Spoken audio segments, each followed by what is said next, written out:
Hello, good evening. My name is Eliza Torio, and this is going to be a read aloud in Spanish. It's a required assignment for my bilingual class, EDBE, for Dr. Guerrero. So today, we're going to do a Spanish read aloud since I'm going to read it for my regular class, which is consist of some Spanish students, bilingual students, and some of them are just English-only speaker students. I made sure that I pulled out my English speaker students so that they're not gonna be thrown out when we do the Spanish read aloud. I read to them earlier about the story, how it's gonna be. This book is actually have the English translation and the Spanish translation.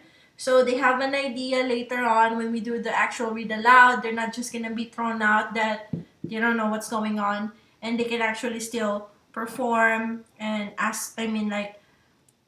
perform during the read aloud. And also, it's important that they know some of the vocabulary words. Like here at the end of the book, they provided it. Like for example, the abuelo, abuela, grandmother, tío, tía, uncle, and aunt. And also, I made sure that I also give them the questions that I was gonna ask for later during the read aloud. It's gonna be in Spanish, but I also translated it in English for them during our small read aloud session before I actually start the read aloud in Spanish.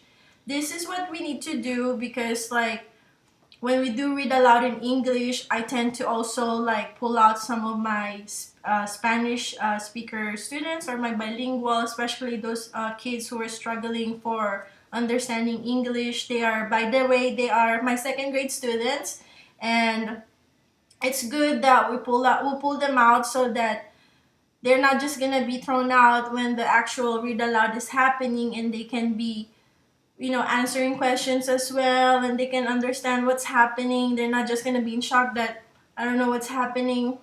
So it's good that we do that before any read aloud. And for this read aloud, by the way, we're gonna do the BDA structure, which is gonna be the before, during, and after reading. Just to help the students to really understand the context of the story and also make connections to them. So we're gonna start now. So I provided some translations. Hopefully I'm doing it right. I'm gonna say it in English first, and then I'm gonna say it in translation for the Spanish, okay?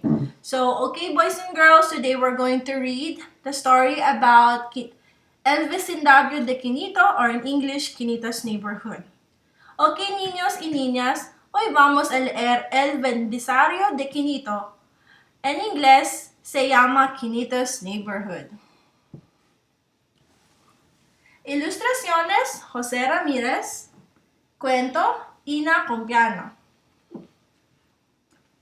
So, during the BDA format, before we start, we should ask the kids on, how do they think about the story, what's gonna happen about the story, just by looking at the cover page. So, by looking at the cover page, what do you think the story will be about? Al ver la portada de que crea, ¿qué se trata esta historia? Maybe it's about the neighborhood. You just let them think for a while and get the answers from the students. And let's start. So, El Vecindario de Quinito.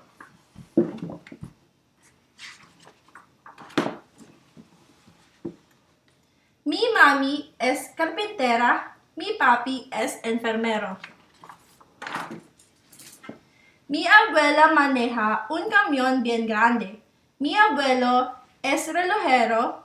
A veces mi abuela lleva relojes de caja que no funcionan al taller de mi abuelo. And that's the story over there. The pictures.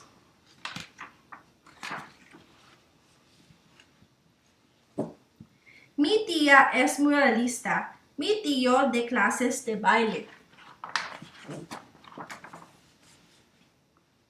Mi prima Tita, que ella es de grande, va a la escuela para ser payasa.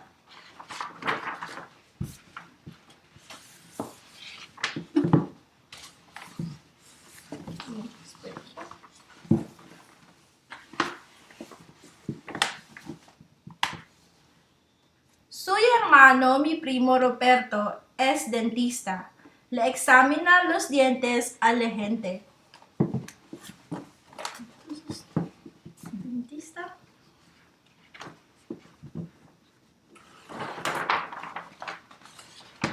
This is the picture.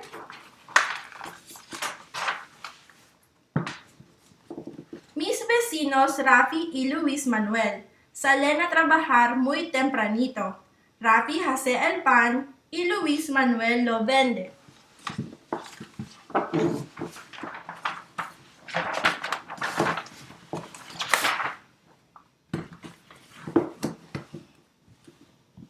La señora Hernández también vende el pan de Rafi en su bodega. Y su hija, Sonia Isabel, cuenta dinero en el banco de las esquinas.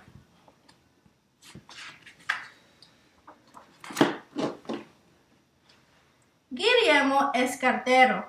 Guillermo se va a casar con Sonia Isabel. So what is Quinito doing so far from the story? Yes, that's correct. He's describing what kind of job his neighbor does. Hasta ahorita, ¿qué es lo que Quinito está contando?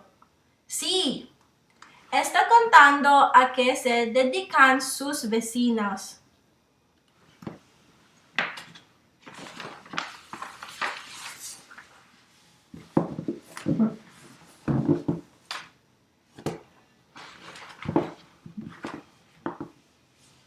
Doña Estrella es costurera. Le está cosiendo el traje de boda a Sonia Isabel.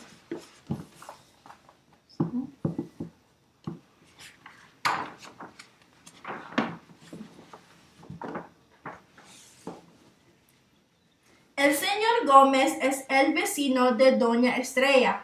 También es mi maestro. La señora Gómez es la guardia escolar. Me ayuda a cruzar la calle.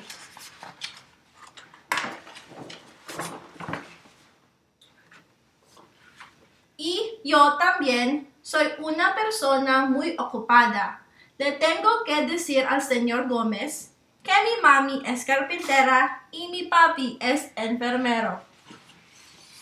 And that's the end of the story. So, did you guys like the story? How many of you have a similar story like Quinito? ¿Le gustó la historia de Quinito?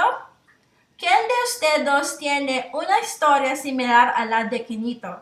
So at the end of the story, any read-alouds, you guys are just going to have more questions and try to connect the understanding of the students. Sometimes they can connect with the story because they have similar experiences, or they have a similar, for example, like the abuela, or my tia, they have the same work or they have the same job. And that's the end of my bilingual Spanish read aloud. I hope that it's gonna be good or it's okay. And sorry for some of my mistakes. Thank you very much and good night. Bye.